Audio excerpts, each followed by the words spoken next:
15절에서 17절입니다. 요한일서 2장 15절에서 17절 말씀입니다. 이 세상이랑 세상에 있는 것들을 사랑하지 말라. 너희들이 세상을 사랑하면 아버지의 사랑이 그 안에 있지 아니하니? 이는 세상에 있는 모든 것이 육신의 정욕과 안목의 정욕과 이생의 자랑이니 다 아버지께로부터 온 것이 아니요 세상으로부터 온 것이라. 이 세상도 그 정욕도 지나가되 오직 하나님의 뜻을 행하는 자는 영원히 거하느니라. 아멘. 말씀 제목은 세계관과 영적 전쟁입니다. 세계관과 영적 전쟁이라는 말씀을 통해서 오늘 은혜를 나누려고 합니다.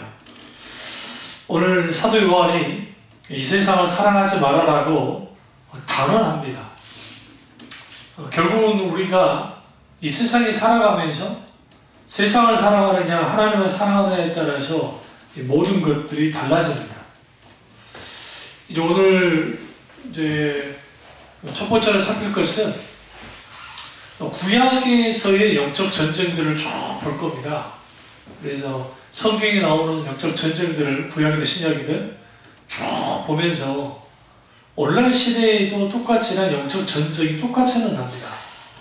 요즘 동성애 문제가 또 굉장히 판을 치고 또 인본주의가 인간 중심주의가 아주 크게 달하잖아요. 과거에는 그러지 않았느냐? 과거에도 그랬어요, 똑같이.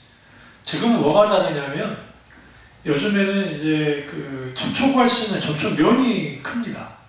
그러니까 TV를 켜면 뉴스를 통해서 아니면 드라마나 그런 걸 통해서 또 스마트폰에 수많은 정보들이 들어오고 또 기타 등등 여러 가지 책부터 시작해서 그러다 보니까 이 사람들이 이 세상에 노출되는 횟수가 굉장히 큽니다. 그런 의미에서 강력한 영향을 받게 됩니다. 그럼 이제 영적 전쟁, 세계관과 영적 전쟁인데 이 세상의 세계관은 철저하게 인간이 중심입니다. 그러니까 인간이 중심인 거예요. 그는 자본주의나 공산주의나 똑같아요. 그러니까 우리가 착각하고 있는 게 자본주의는 마치 하나님을 옹호한다고 생각하는데요. 자본주의 특성상 물질이 곧 뭐예요? 최고잖아요. 그러니까 우리가 자본주의를 받아들이는 것은 기독교인들이 필요악으로서 받아들이는 거지 이 자본주의 자체가 하나님을 환영하지 않습니다. 그런 의미에서 기독교 자본주의는 좀 다르죠. 그럼에도 불구하고 어쨌든 우리가 좀 볼 필요가 있습니다. 우리 창세기 가보시죠. 이제 이 말씀을 들을 때 좀 깊이 귀를 열고 들으셔야 돼. 어렵지 않게 설교를 하겠습니다만 그리고 이 설교는 반복적으로 좀 들으셔야 됩니다. 2장 창세기 2장 6절 보시면 여자가 그 나무를 본즉 먹음직하고 보암직하고 지룩해 할 만큼 탐스럽기도 한 나무인지라. 여기 집중하셔야 돼요. 보암직하다. 오늘 사도 요한이 안목의 정욕에 대해서 말하죠. 먹음직하고 육의 정욕, 그 다음에 탐스럽다. 이생의 자랑. 이 세 가지가 사탄이 사용하는 최고의 무기입니다.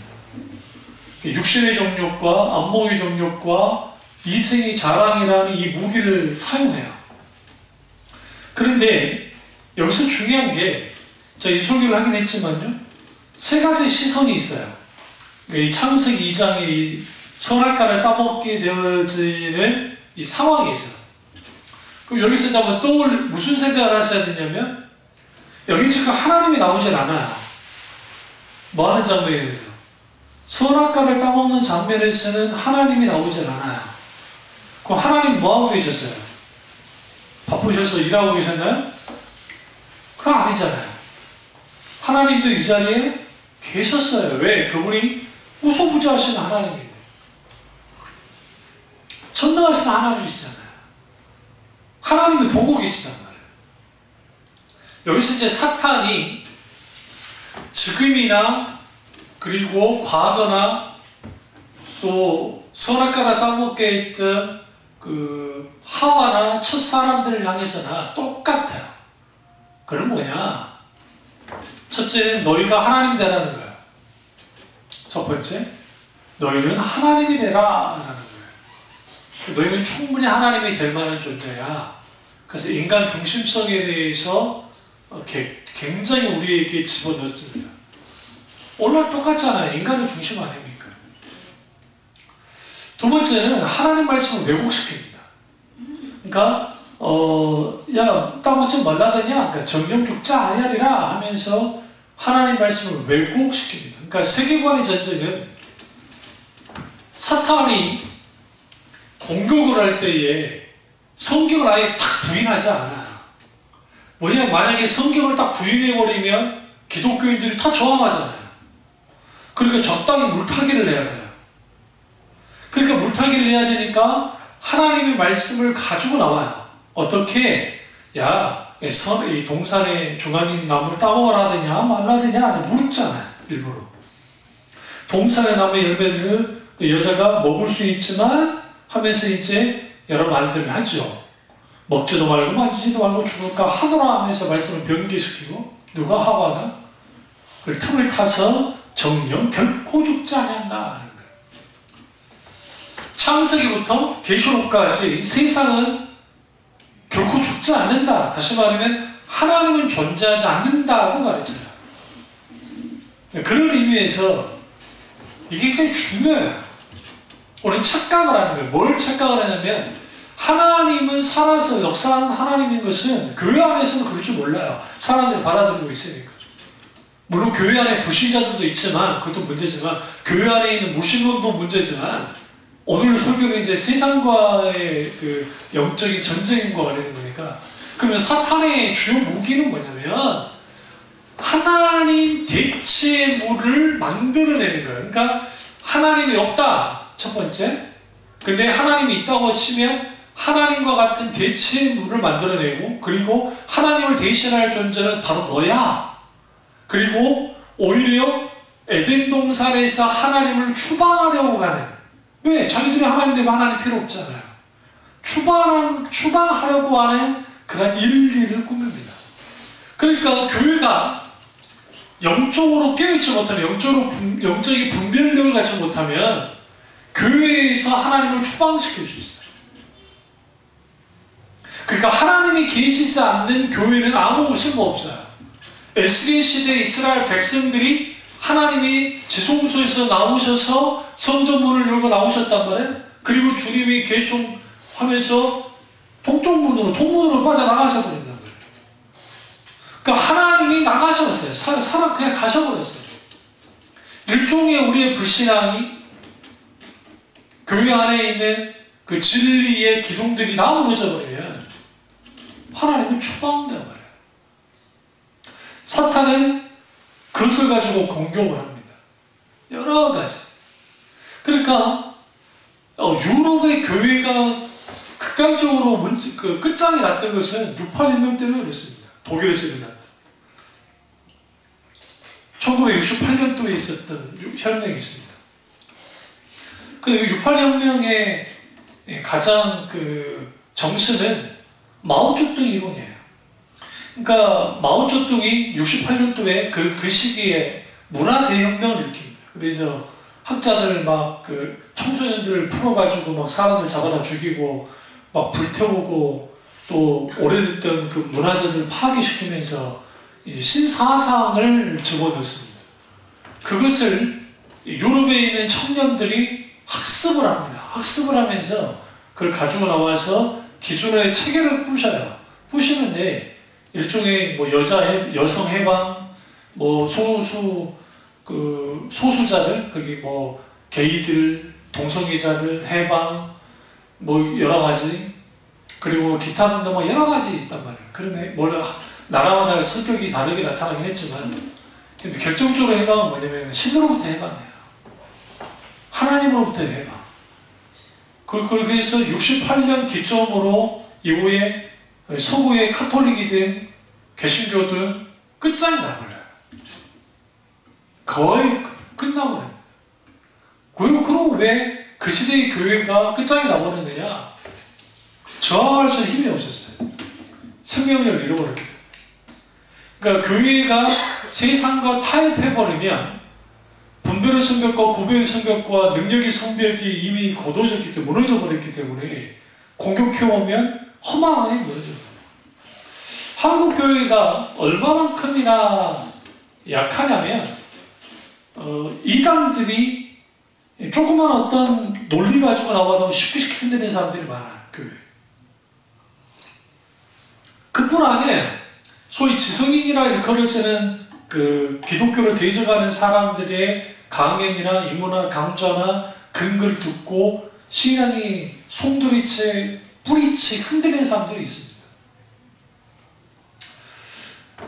사탄은 과거에는 현재이나 지금이나 보암직하고 먹음직하고 제국에 탐출할 만큼 그렇게 만들잖아요. 인간의 오감을 다 가려내요. 놀랍게도. 그러니까 성경에 보세요. 하나님은 인간의 지성에 하나님의 말씀을 그들에게 던집니다.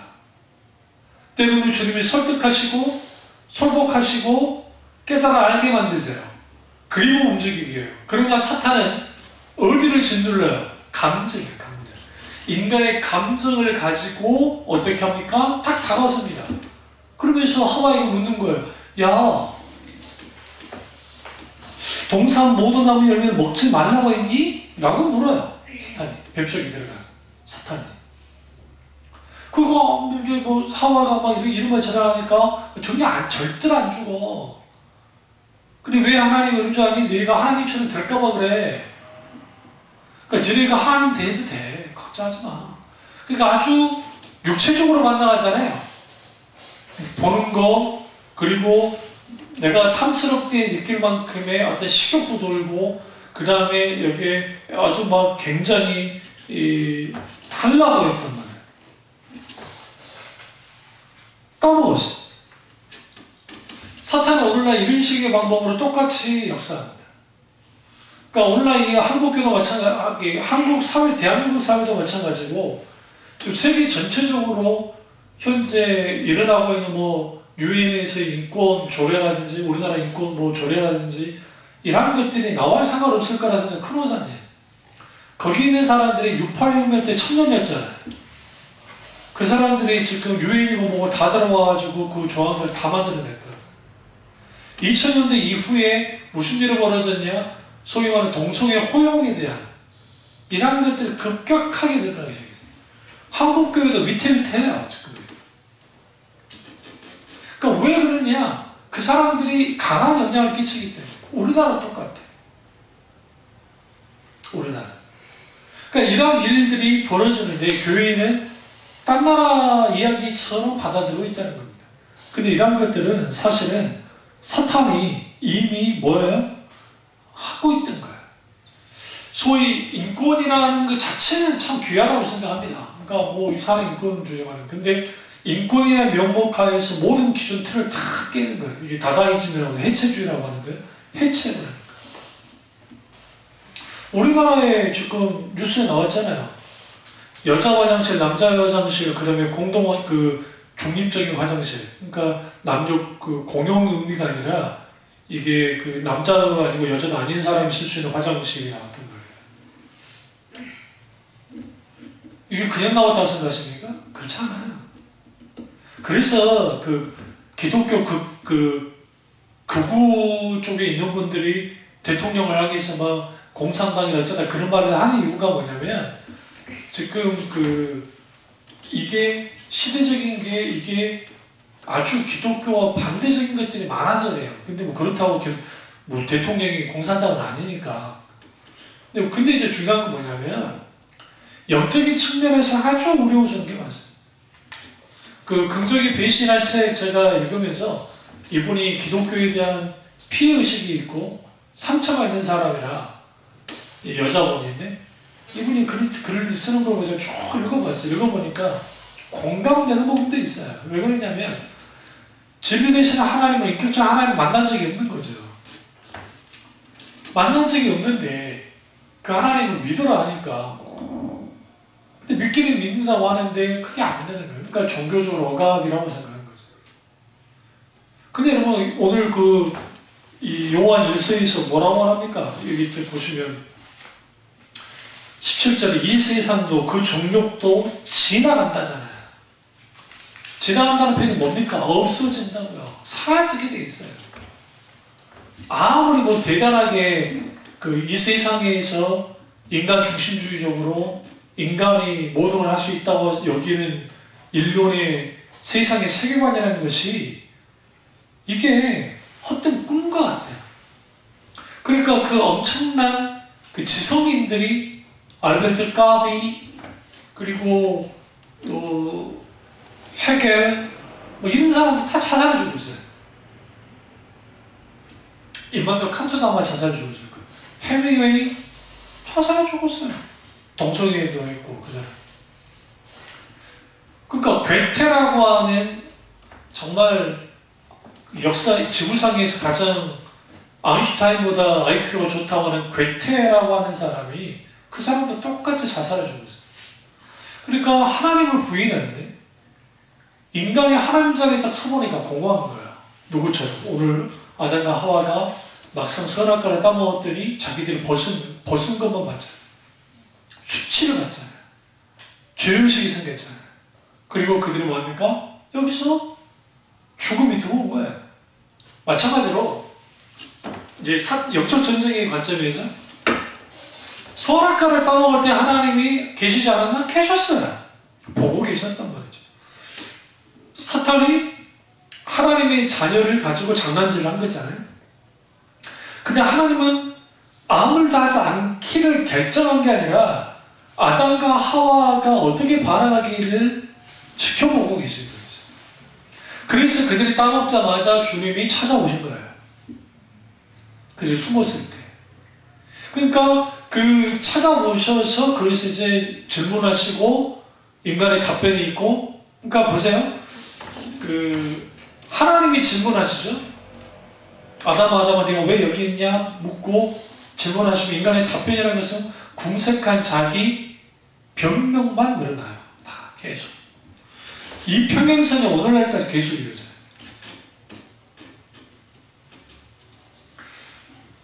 그러면 사탄이 우리에게 주는 영적 전쟁에 있어서 공격 루트로 뭐냐면 인간의 감성입니다. 첫 번째. 그러니까 인간의 감성을 가지고 공격을 해요. 인간은 감정이 동물이라고 할 만큼 아주 감정적입니다. 그래서 그것을 통해서 어떻게 해요? 하나님으로부터 떠나도록 만들어요. 한국교회에 사울의 분강사들이 뜬 게 뭡니까? 울리고 웃기고 그밖에 더 있습니까? 솔직히. 아니 물론 시원해지긴 해요. 기분 좋아지긴 해요. 그러면 그 아멘 아멘 했던 세대들이 다 뒤로 물러나니까 이제는 한국교회가 뭐예요? 남은 건 껍데기밖에 없어요. 오늘날 어설픈 감성 노름을 지금도 계속하고 있어요. 왜 그러냐면 그게 효과가 있거든요. 즉각적으로 효과가 있어요. 근데 그냥 하나님 방법이 아니에요. 하나님 방법. 근데 그 하나님 방법이 아닌데도 사용을 해요. 왜? 세상이 그러하기 때문에. 세상의 드라마들을 보세요. 감성적으로 찔러주는 것들이 아주 인기를 끕니다. 얘도 마찬가지죠. 그러니까 그런 것처럼 사탄은 감성이라고 하는 가장 큰 무기를 가지고 나오는데 첫째는 인간이 하나님이 되라는 것과 둘째는 하나님을 대체하는 것들을 만들어내요. 그게 소위 말하는 문화일 수 있고 그게 종교일 수 있고 그게 일종의 정욕, 쾌락일 수 있고 그러니까 이런 것들을 다방면으로 공격해 옵니다. 그래서 영적 전쟁의 99%는 사실은 진리 전쟁이고 그것은 뭐 영적으로 무슨 뭐 사탄이 소위 이 토코베에서 하는 짓이 한 것처럼 뭐 땅밖에 기도한다. 그러면 웃긴 짓 되는 거예요. 왜 그러냐면 만약에 그랬다고 한다면 예수님이 그거 하고 다니셨어야지. 어떻게 하셨나? 그 시대에 잘못된 것들을 예수님이 진리의 말씀으로 깨부시면서 갔단 말이에요. 하나하나씩 다 깨부셨어요. 말씀을 통해서. 사도 바울이 전도여행을 갔는데 그리스 로마 시대, 그레코 로마 시대의 그 가장 총본사, 그러니까 최악의 본사는 아테네예요. 그러니까 로마 사람들도 아테네로, 그러니까 로마 귀족계의 자식들은 아테네로 다 유학을 보냈다고요. 그리스 철학을 배우고 그리스 그 문화를 배우도록 하려고. 근데 아테네에 들어가서 서기에 오시면 그 사도 바울이 복음을 전하는데 그때 당시 스토아 학파와 에피쿠로스 학파들을 만납니다. 에피쿠로스 학파는 쾌락주의라고 하는데 여기서 쾌락주의는 막 놀고 못 가는 그런 쾌락주의가 아니라 지식의 쾌락. 그러니까 아주 지식이 최고라고 생각하는 사람들이에요. 거기서 근원적인 그 신지식, 뭐 우주에 대한 지식, 막 그런 것들. 그러면 거기에서 정령 충돌을 해요. 누구랑? 십자가의 복음과 예수 그리스도를 십자가의 예수 그리스도의 하나님 아들이심과 부활하신 주님 십자가 주시고 부활하시는 그 주님에 대한 십자가의 복음과 그리스 철학이 충돌한다고요. 그리고 종교도 종교를 충돌을 하고 했을 때에 거기에 그 엄청난 충돌이 있었어요. 이게 영적 전쟁이에요. 이런 것들이 각 시대마다 그 시대마다 무신론으로 존재했고 항상 사탄은 어떻게 되냐? 하나님을 부인하게 하고 부인하는 게 안 되면 하나님을 대체하는 문도를 만들어내고 때로는 어떻게 인간이 하나님이 되라고 하는 거예요. 이러한 것들이 오늘날 똑같이는 합니다. 똑같이.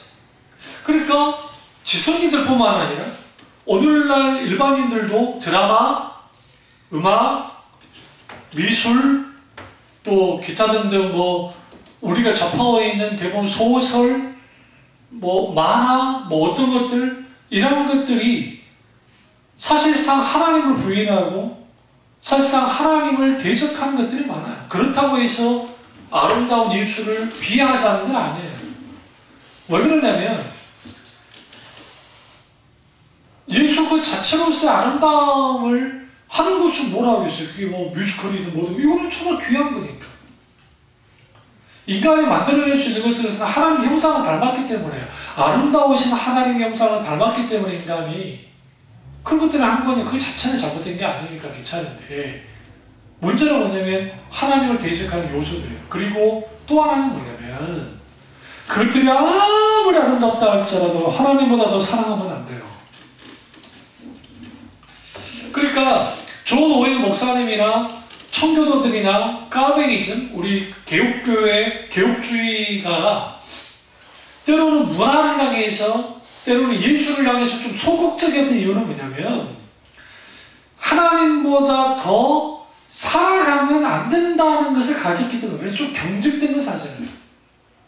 사실. 근데 뭘 우려했냐면 하나님보다 더 사랑하는 것이 있어서는 안 되는 것이 분명하기 때문에요. 근데 이게 이후에 잘못되어져가지고 이제는 소위 말하는 잘못된 교리 혹은 그들만의 규칙 그런 것을 가지고 찍어 눌러버리는 거예요. 찍어 눌러버리는 거예요. 그러다 보니까 무슨 일이 벌어졌냐? 인간이 갖고 있는 예술성이든 그리고 기타 등 그런 것들까지도 다 눌러버리는 거죠. 그러니까 좀 극단적으로 가면.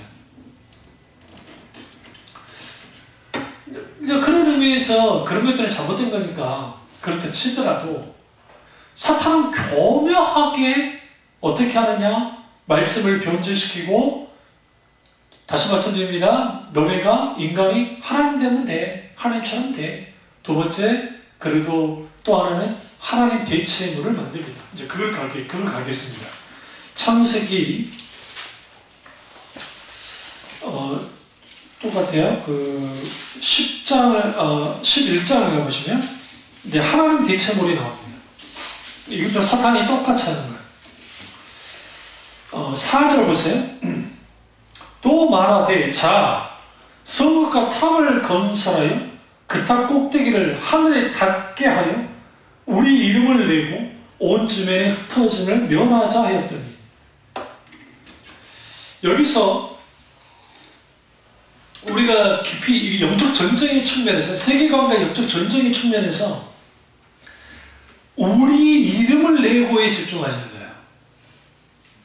그러니까 인간의 이름을 낸다라는 것은 단순히 그냥 내 이름을 짓겠다 그런 게 아니고, 우리가 이제는 뭐다?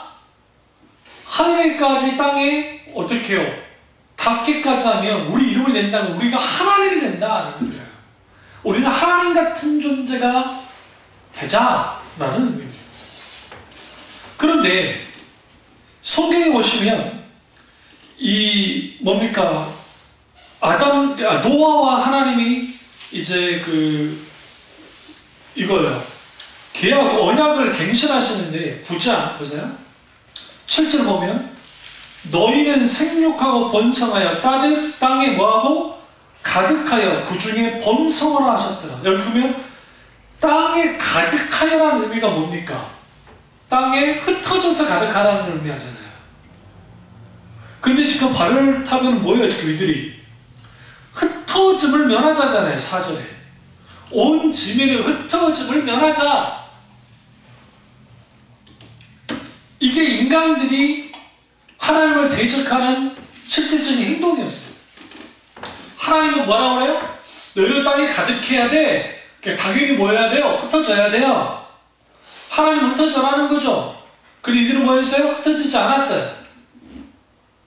하나님의 명령을 거스른 거예요.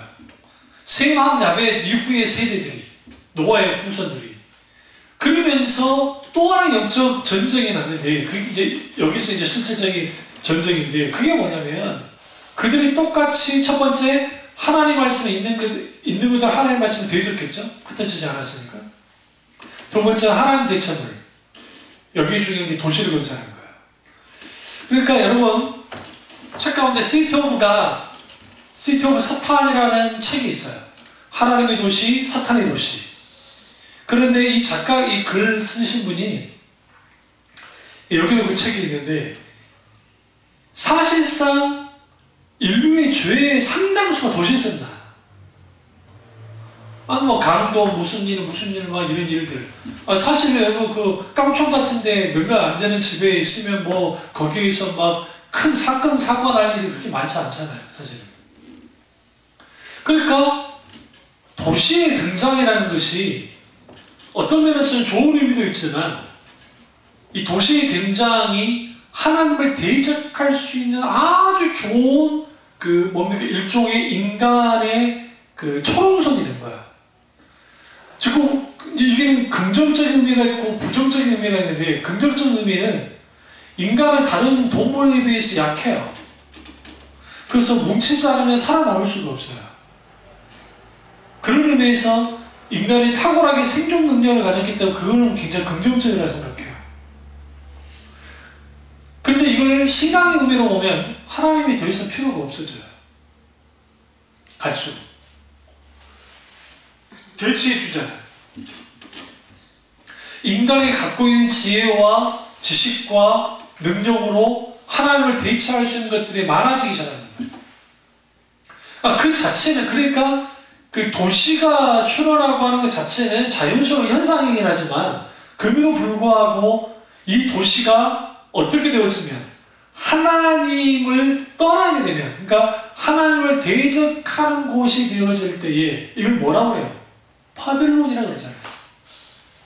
계시록에 음녀가 있는 바벨론, 큰 성 바벨로나, 그 바벨론이 이 세상을 뜻하는데, 사실 이 도시, 시골 분들은 편해라, 나는 시골 사람 괜찮자, 그런 의미는 아니고, 어쨌든 인간이 만들어낸 수많은 문명들, 그 문명이라는 것은 사실 하나님을 대적하는 요소가 훨씬 많아요.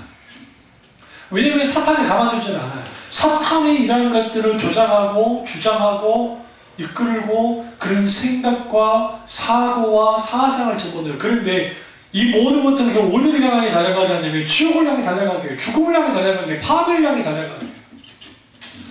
인권 자체는 잘못된 게 아니에요. 그리고 소위 동성애자들 그들의 인격까지 우리가 무시해서는 안 돼요. 그것까지는 저도 인정을 해요. 우리가 그 사람들을 향해서 막 그 인격까지 막 조조하면 안 돼요. 분명히 잘못된 거긴 하지만 그렇다고 해서 그 동성애가 하나님의 진리의 말씀 가운데 잘못했다고 말하는 것 자체까지로 처벌하게 된다면 이건 웃긴 거죠. 그게 국가 권력이. 왜? 세상이 그러니까. 속을 세상대로. 그럼 네덜란드가 가장 먼저 동성애자들 결혼을 합법화시켰어요. 지금 태국도 그렇고, 그리고 막 지금 대만도 그렇고 합법화됐어요. 그럼 네덜란드가 뭐냐? 개혁교회 본사네, 개혁교회. 사실 화랑 개혁주의만 나눠줍니다. 근데 집에서 떠나버리니까 68혁명의 여파가 그냥 유럽 전체를 초토화시켰어요. 미국으로 넘어가서 히피 문화가 나온 거야. 그 히피 문화가 그때 나왔는데 다행스러운 것은 그때 지저스 무브먼트가 같이 나왔어요. 그러니까 70년도 넘어가지고 그 예수 운동이 일어났단 말이에요. 척 스미스 목사님 중심으로 해가지고. 그래서 예수 운동이 일어나면서 히피에 관여됐던 분들이 하나님께로 돌아와서 그분들 중에 또 귀한 분들이 목사님이 돼서 수많은 히피들이 주님께로 돌아온 일들이 벌어졌단 말이에요. 마약을 하고 하는 일들, 그런 것들. 원래 유럽이 68년 전에 유럽과 68년 이후의 유럽이 달라요. 왜냐하면 68년 이전의 유럽이라는 것은 그렇게 마약이 그렇게 막 파헤치지 않았다고요. 이후에 파헤치기 시작했어요. 그럴 수밖에 없는 것은 기독교라고 하는 이것을 걷어내버리니까 이제는 이게 자유로워져 버립니다. 자유로워지면 어떻게 됩니까? 아담과 하와가 선악과를 따먹었듯이 똑같이 그런 일들을 해요. 그러면 이 바벨탑 사건에서 우리가 볼 게 뭐냐면 여기 보면 성읍과 탑을 건설했다. 그럼 성읍은 도시잖아요. 도시 건설 이유는 하나님의 필요로 없기 때문에 이제는 인간만을 위한 도시가 만들어지고 그 다음에 그 중앙에 탑이 건설되는 겁니다. 그런데 이들이 어떤 것을 감행을 하냐면 탑 꼭대기를 하늘에 닿게 하겠다. 인간의 야망은 끝이 없습니다. 그래서 인간은 기본적으로 하나님처럼 되고 싶어요. 왜? 첫사람 아담과 하와의 죄가 하나님처럼 되고 있죠. 그러니까 사탄은 지금도, 그러니까 사탄의 영적인 공격은 아담과 하와를 공격했던 그대로 똑같아요. 방법과 상황과 환경과 그것만 달랐을 뿐이지 실질적인 사탄의 공격은 변한 게 하나도 없어요. 인간이 하나님처럼 되게 부추려요. 스스로 멸망하고 하나님을 대적하고. 그래서 도시는 하나님을 대적하게 되어 있어요.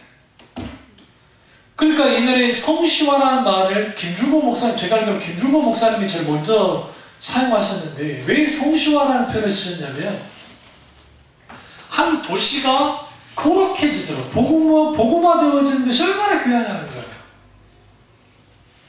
그럼 뭘 이걸 알았기 때문에 그러냐면 어떤 도시든 간에 복음으로서 온전하게 뭐해지면 정말 거룩해지면 아름다운데 그게 잘 안 돼요. 칼빈 선생님이 제네바에서 사실 이제 오늘날 말하면 정경 정치와 종교가 하나 되어지는 실질적인 거기에 지도자가 됩니다. 그래서 거기에서 이제 소위 말하는 세상적인 것들 다 크게 부셔놓고 아주 정말 거룩하게 만들었어요. 그러나 세속적인 반동에 의해서 칼빈즘이 쫓겨나요. 그래서 스위스가 급격하게 이후에 타락한 거예요.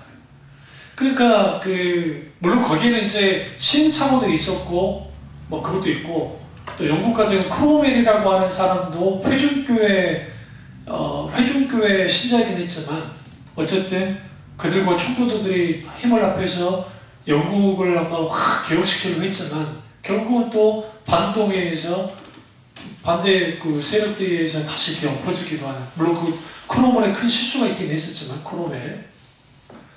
그러니까 그런 것들이 일어나면서 이 땅에서의 성시화라는 것은 거의 불가능해요. 그래서 원래 오히려 예수님이 말했던 하나님의 나라가 실제로 임해야 돼요. 하나님의 통치와 다스리시. 영적 전쟁의 승리의 장소는 그거예요. 우리가 왜 영적 전쟁을 해야 되냐? 하나님 나라의 확장을 시키는 거예요. 하나님 나라가 실질적인 영향을 끼쳐야 돼요. 그래서 이 도시는 어쨌든 사실상 수많은 목사님들 마찬가지고 학자들도 그렇지만 신학자들도 그렇지만 도시가 아주 하나님을 잘 믿을 수 있도록 할 수는 있지만 사실은 하나님을 대적하게 하는데 더 큰 영향을 끼치는 것. 그런 이것은 결국은 사탄의 아주 걸작품이에요. 걸작품. 그리고 탑입니다. 원래 이 탑은 뭐예요? 과학이에요. 과학이라는 것을 가지고 이제는 하나님의 영역까지 넘어오잖아요. 인간의 결혼제도 DNA를 다 들여다보잖아요. 인간이 이제. 심지어 이제 뭐 하려고 합니까? 인간을 복제하려고 합니다. 그뿐 아니죠. 이제는 우주를 쭉 가는데 지금 개인 일론 머스크 맞나? 저기 테슬라 어쨌든 그쪽 그분들이 달에 이제 거기다가 완전히 정착촌을 확실하게 건설을 해가지고 우리 지금 오늘날에 21세기가 가기 전에 그걸 실제 만들겠다는 거죠. 화성을 말하고. 그러니까 이제는 지구를 벗어나는 거야.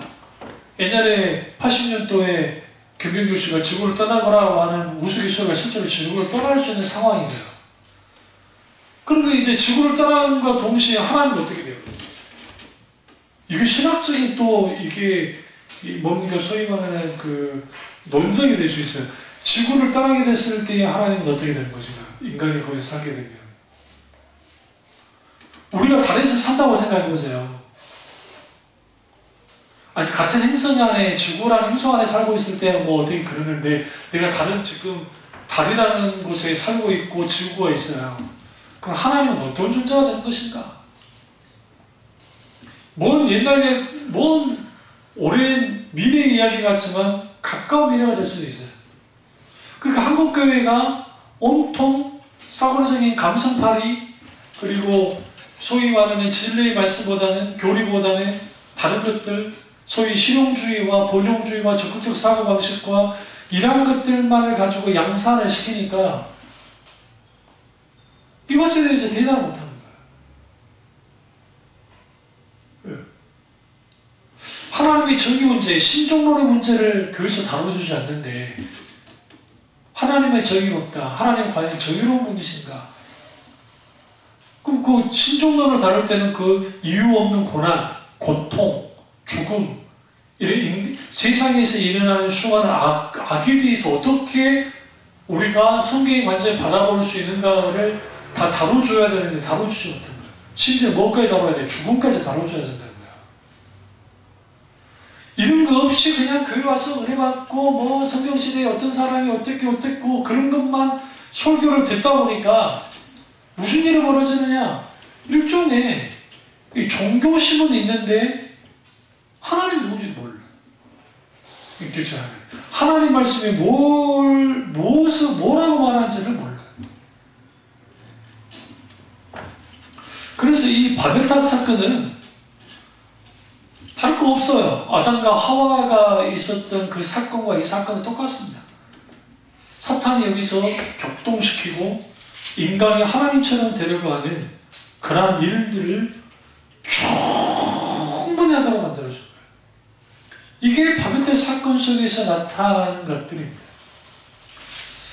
그런 의미에서 우리가 이 성경 곳곳에 이제 이 영적 전쟁, 그러니까 세계관과 영적 전쟁이 계속적으로 충돌을 해요. 그러니까 영적으로. 그 뒤에는 사탄이 있어요. 이 사탄이 이거를 가지고 이제 장난질을 이제 하는 겁니다. 그럼 이제 창세기를 봤으니까 먼저 다른 걸 못 하더라도 출애굽기로 딱 가보시면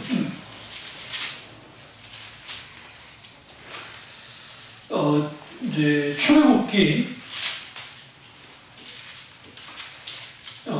앞장에 3장 가보세요.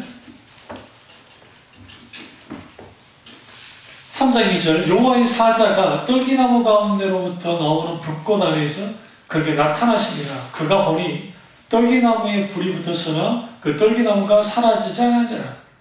이 모세가 보죠. 그러다가 4절에 여호와께 그가 보려고 돌이켜 오는 것을 보신지라. 하나님이 떨기나무 가운데서 그를 불러 이르시되 모세야 모세야 하시매 그가 이르되 내가 여기 있나이다. 6절에 나는 내 조상의 하나님이니 아브라함의 하나님, 이삭의 하나님, 야곱의 하나님이니라. 모세가 하나님의 길을 두려워하여 얼굴을 가리매 여호와께 이르시되 내가 애굽에 있는 내 백성의 고통을 분명히 보고 그들의 감독자를 말미암아 부르심을 듣고 그 근심을 알고 하면서 여기 이렇게 이제 여러 가지를 하는 거예요. 이때 이제 중요한 게 뭐냐면 8절에 나와 있는 가나안 7족속이에요. 그러니까 이제 가나안 족속들, 그리고 헷 족속, 아모리 족속, 브리스 족속, 히비 족속, 여부 족속 제공이 데려가려 하노라 하면서 이 가나안 7족속 이게 이제 여호수아 때 실질적으로 본격적으로 전쟁이 되는 거예요. 그러니까 실질적인 물리적인 전쟁도 있었지만 여기는 영적 전쟁이 분명하게 있게 됩니다. 그러니까 이것은 우상이라는 형태로 나타나죠. 그러나 가장 중요한 것은 그 문화적인 형태예요. 그러니까 종교와 문화적인 형태로 나타나는데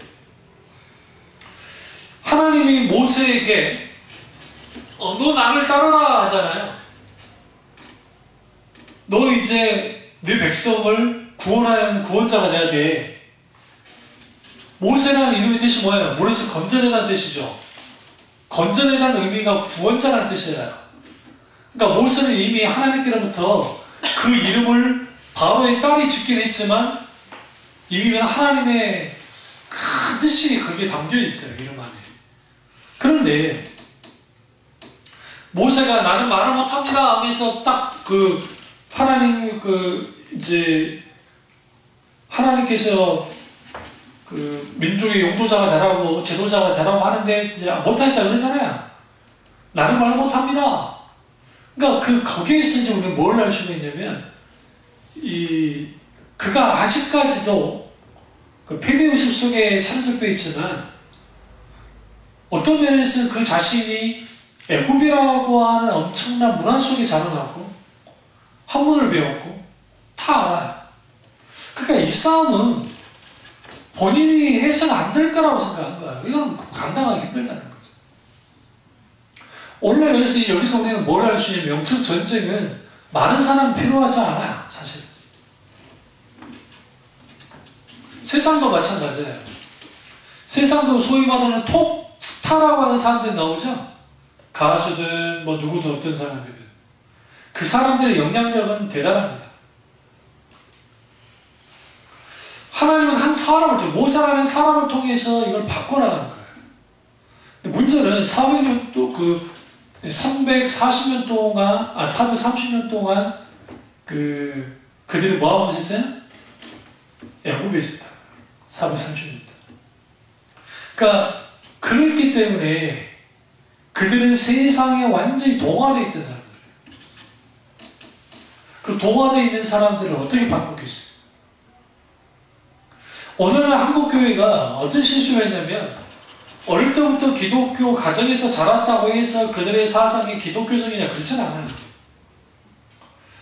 왜냐하면 하나님의 말씀에 계속 점검받는 일들이 벌어지지 않으면 하이델베르그 교리문답이든 웨스트민스터 소위로 문답, 대유로 문답이든 기타 등등 그러한 이 교리서부터 실질적인 하나님 말씀 그것에 의해서 바로 서 있지 못하면 기준이 자기가 돼요. 자기가. 아까 교회 권사인데, 권사님인데 방송에 나오는 분들 중에 교회 권사라는 분들이 술을 홀짝홀짝 마시고 술 먹는 거 자랑하잖아요. 아, 술 먹는 게 뭐 그렇게 큰 죄입니까? 술 먹는다, 줄까? 아, 그러진 않아요. 아, 성경에 술 먹지 말아야 해서 뭐 술 취하지 말라 그랬지? 근데 그게 한국 교회에서, 특별히 한국인들의 DNA는 술로 망한 민족이에요, 이 민족이. 그래서 선교사들이 중국에서는 선교사들을 그렇게까지 안 했어요. 오히려 마약을 아주 굉장히 엄격하게 다뤘어요, 선교사들이. 영국 사람들이 앞에 가다 풀고 막 그래가지고. 그 다음에 도박. 중국 사람들이 도박을 참 좋아하거든요. 근데 한국 사람들은 술에 미쳤어요. 그래서 선교사들, 한국에 왔던 선교사들 그래 보면 집집마다 그렇게 못 사는데 초가집인데도 술도가니는 있더라고, 술도가니. 소주 만드는 그 도가니는 있더라는 거예요. 이 민족이 술 때문에 망할 거라고. 우리나라 술 소비량이요, 어마어마합니다. 세계에서 넘버 3, 2. 러시아 다음으로 우리가 술을 엄청나게 많이 먹는 민족. 그러니까 그러한 것들이 왜 가능했냐? 한국교회가 아주 관대해요. 관대 안 한 것 같아요. 관대 안 해요. 술 먹지 말라 하면 율법주의라고. 그러니까 술 먹는 것 자체가 이건 뭐 논쟁이 있으니까 뭐 그렇다 칩시다. 근데 뭐 술 먹고 안 먹고를 다 떠나가지고 이거예요. 내가 나라는 한 인간을 하나님 아닌 다른 것에 의해서 좌우지우지되면 이것은 다 뭐예요? 죄예요. 성경이죠. 그래서 지나친 그 음식 탐닉 또한 이게 우리는 이걸 죄로 보지는 않는데 이게 굉장히 문제도 있어요. 이게 사실은. 그래서 성경에서 배부르지 하지 못할 것으로 하지 말라는 말씀도 있고 뭐 이제 여러 가지 성경이 있는데 분명한 것은 뭐냐면 술 문제든 뭐든 간에 술이 딱 있으면 뭐가 껴요? 쾌락이 껴요. 거기 폭력이 있고 술에 입 막히잖아요. 왜 성경에 장로를 세우거나 뭘 직분자일 때 술에 입 막힌 자가 되지 않아야 된다 그랬을까요? 감독을 세울 때. 로마 문화 자체가 술 문화야. 그러니까 기독교 신학은 술이 막 가득한 문화, 동성애와 술과 그 다음에 검투사들이 막 사람 죽이는 거, 막 그런 것들, 우리가 말하는 연극들도 있었고 기타 등등 뭐 여러 가지 그 문화 속에서 있다는 거예요. 그러니까 경계하는 거예요. 그래서 술 취하지 마라. 이는 방탕한 것이니 성령의 충만을 받으라고 에베소서에 말하잖아요. 사도 바울. 그럼 이런 것들이 왜 이렇게까지 땅에 떨어져 버리느냐? 단순히 술 먹는 행위가 문제가 아니고 세상과 짝하는 게 문제인 거예요. 이런 부분에서 오늘 모세라는 인물을 하나님이 선택하셨고, 그럼 가나안 족속, 이제 이걸 말하려고 하는 건데, 가나안 족속들에 의해서 가장 중요한 게 농사의 신이었던 바알과 아세라입니다. 모세가 시내산에 올라가서 이제 학자 시간이 지난 다음에 1년 6개월 정도 지난 다음에 그가 내려오지 않을 때에 그때 그들이 했던 행동이 뭡니까? 한번 보시죠. 출애굽기 31장 8절을 보시면 내가 그들에게 명한 길을 속히 떠나 자기를 위하여 송아지를 부어 만들고 그것을 예배하며 그들에게 제물을 드리며 말하기를 이스라엘 아이는 너희를 애굽에서 인도하여 낸 너희 신이라 하였도다. 이들이 지금 뭐하고 있어요? 예, 금송아지를 만들었어요. 이 금송아지 어디 있던 거예요? 이집트예요. 이집트에 금송아지 있잖아요. 근데 이게 누구와의 관계이냐면 가나안 토착 신들도 금송아지예요. 그리고 또 저기 어디에요? 그 바벨론 지역에 있는 그런 것도 금송아지 타관계가 있어요. 그러니까 이런 것들이 실제로 그들이 이런 일들을 했어요. 그럼 이렇게만 했습니까? 아니요. 그들이 불을 싸질러 놓고 그 위를 막 뛰어다니는 해요. 성경 보시죠. 왜요? 그 시대의 문화를 그대로 따라가는 거예요. 그 시대의 세상의 문화를 따라가고 종교를 따라가고 하는 거예요. 그러니까 이때는 이게 우상이니까 그냥 우상이니까 우리 마음 편하게 그냥 우상이잖아 그러지만 이 시대가 21세기의 한국교회, 한국 사회에서 요구하는 것들이 있잖아요. 각 시대마다. 그 시대가 요구하는 대로 따라가는 것은 교회가 아니에요. 그러니까 예수교회가 얼마나 큰 탐심이 있었겠어요. 왜 그러냐면 그 밑에 저기 뭡니까 그 지하철과 연결을 시키면 한국 이 서울에 있는 웬만한 사람들 다 끌어모을 수 있어요. 왜요? 세상에 지하철에 붙어있는 교회가 어디 있어요? 지하로. 그럼 뭐냐? 아주 극한 탐심이에요. 주차하는 데는 한계가 있을 것이고 그렇게 하고 와서 막 은혜 받아. 그러면 우리는 그렇다 쳐다도 강남권에 있는 그런 교회 꿀꿀꿀 딱 하는 거예요.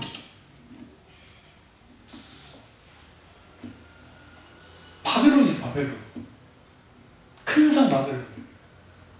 그럼 왜 그런 일들을 저지르느냐?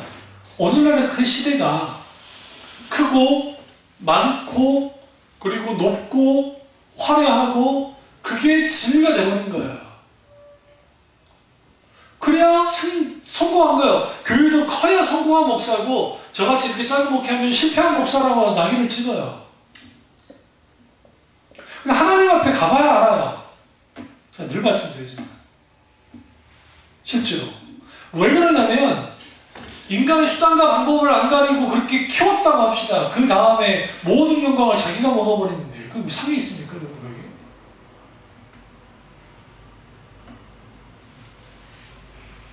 소위 결과물을 가지고 하는데 그렇게 따지면 예레미야는 아예 어떠한 성과도 없었던 선지자예요. 세리완 보세요. 세리완이 무슨 성과가 있었어요? 사람들이 몰려오긴 했어요. 딱 6개월 동안. 결국 못 배우고 돌아가면 죽어버렸잖아요. 허망하지 않습니까? 그러면 엘리야만 세리완만 있나요? 아니요. 스가라도 있어요. 그러니까 그래도 못 배워서 톱이 켜서 죽기도 하고 선지자들이 너무 쉽게 죽어버린단 말이에요. 사도들 중에 야고보 사도도 AD 46년경에 순교당해버려요. 화장면접. 스테반 집사람 편도 그렇고 올라가면 부목사 정도 된다고 알겠는데 스테반 보세요. 그 어마어마한 사람이 바로 순교해서 죽어버리잖아요. 물론 그 결과도 그 열매로서 사도 바울이라는 인물이 나오긴 했지만 우리 이걸 통해서 뭘 알 수가 있냐면 세상은 기준이 크고 넓고 많고 자기들이 가진 거 많게 그게 대단하다고 하는데 성경 그렇게 보지 않아요. 자, 이거 시온을 봐요. 시온의 특징이 뭐냐? 거룩이에요. 거룩. 영적 전쟁이 있어서 어떻게 분별하느냐? 거룩하냐 거룩하지 않느냐예요. 기준이라는 게. 그러니까 오늘 지금 모세가 하나님 명령을 따라서 이제 가나안 땅으로 들어가야 되는데 이스라엘 백성들은 목적지는 가나안 땅만 바라본 거예요. 근데 하나님의 본래 의도는 뭐예요? 레위기를 좀 보시면 나는 저들이 하나님 되고 저는 내 백성 되게 하기 위한다는 거죠. 하나님 백성, 거룩하신 하나님 백성 되기 원한다 했는데 그들이 원하는 가나안 땅만 원하는 거예요. 사탄은 그렇게 교묘하게 그렇게 역사를 해요. 하나님보다 더 좋은 것을 만들어내는 거예요. 그러니까 그래서 예수님이 나보다 내 자식을, 부모를, 형제를 사랑하는 자는 내게 합당치 않다고 그러는 거예요. 그리고 요한 1서 오늘 본문에서 읽은 말씀에서 이렇게 말하잖아요. 15절에 이 세상에 있는 것을 사랑하지 말라. 누구든지 세상을 사랑하면 아버지의 사랑이 그 안에 있지 않으니. 그래서 여러분, 이 세상이나 이 세상에 있는 것은 사랑의 대상이 아니라는 거예요. 그래서 무엇의 대상이에요? 우리가 잠시 빌려 쓰고 가는 것 정도로 이해를 해야 돼요. 그 안에는 그게 우리의 재능, 우리의 물질, 우리에게 주어진 권력, 명예, 어떤 것들, 이런 것들은 그냥 그 시기에 한번 내가 쓰고 빌려 쓰고 가는 것 정도로 이해를 해야 되냐, 그러지 않는 거죠.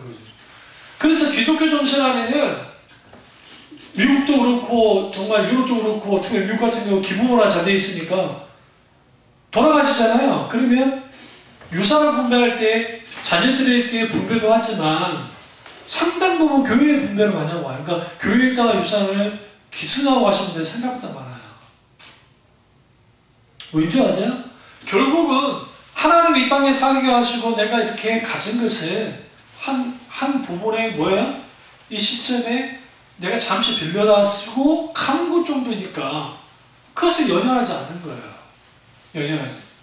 힐튼 호텔의 창업자 그 딸이 그 손녀가 아주 좀 대망나니 같은 애거든요. 근데 페리스 힐튼이라고 아주 문제가 많은 애입니다. 그런데 1% 지분 놔두고 95%를 99%인가 95%인가 어쨌든 그거 다 기부하고 가버렸어요. 사회에 환원하고 가버렸다는 거예요. 얼마나 멋있습니까? 우리 유한진 장로님처럼, 유한진 박사님처럼. 그럼 장로님이셨거든요. 그렇게 가셨거든요. 왜? 왜 그러셨을까요? 이 세상을 보는 일이 다른 거예요. 이 세상은 사랑의 대상이 아니라고요. 이 세상은 결국은 내가 하나님이 내게 주신 거고, 그래서 무한의 명령 말했잖아요. 생육하고 번성하고 다스리라 할 때 우린 다스린다는 의미 속에는 가꾼다는 의미가 있어요. 그러니까 다스린다는 의미가 우리는 좀 잘못 이해 있어요. 그러니까 정복하라, 뭐 다스리라 할 때 이걸 갖다가 막 남개발하고 그게 아니라 잘 보존하고 보호하고 지키고 가꾸라는 의미가 있어요. 정원 관리하듯이. 이 세상은 그 정도의 용도예요, 우리에게. 이 세상이 전부인 거 아닌 거예요. 근데 사탄은 우리에게 이 세상이 전부라고 계속 가르쳐요. 이 세상이 전부야. 그러니까 너희는 사랑해야 돼, 이거. 그러니까 근성 바벨탑 이런 것들을 흠모하고 팔하게 만드는 거예요. 각 지역의 랜드마크, 제일 롯데월드 어마어마하게 우리나라에서 제일 크니까 우리나라에서 제일 높고 기타 등등 이러한 것들을 사람들을 동경하게 만듭니다. 그럼 나도 저렇게 돼봐야지. 저렇게 돼봐야지. 그러니까 세상의 가치관이라는 것은 약육강식과 같아서 내가 이해관계 속에서 내가 이익이 되고 가지며 내가 더 많이 가고 더 많이 가지면 되는 걸로 가요. 그런데 바보 예수라고 일컬어져 예수님은 있는 것도 내어주고 섬겨라하고 오히려 뭐라고 그래요? 겉옷으로 속옷까지 벗어주라고 말하잖아요. 속옷을 달라면 겉옷을 내주라. 이게 영적 전쟁에 있어서 우리 머릿속에 사고 속에서의 전쟁이에요. 근데 사탄은 계속 꼬드기는 거예요. 더 가져. 더 붙잡아. 더 괜찮아. 더 해도 돼. 그러다 보니까 거기에서 무슨 일이 벌어지느냐? 이제는 탐심. 유기 종족과 안보이 종족과 이생의 자랑이라고 하는 이런 탐심이 되는 거예요. 다음 주에는 이 사사시대에서 이 사사시대 요소와 쪽으로 해가지고 그 시대 이후에 영적 전쟁이 세계관 영적 전쟁이 어떻게 되는지를 살펴보도록 하겠습니다. 기도하겠습니다. 기도하실 때 오늘 이 말씀이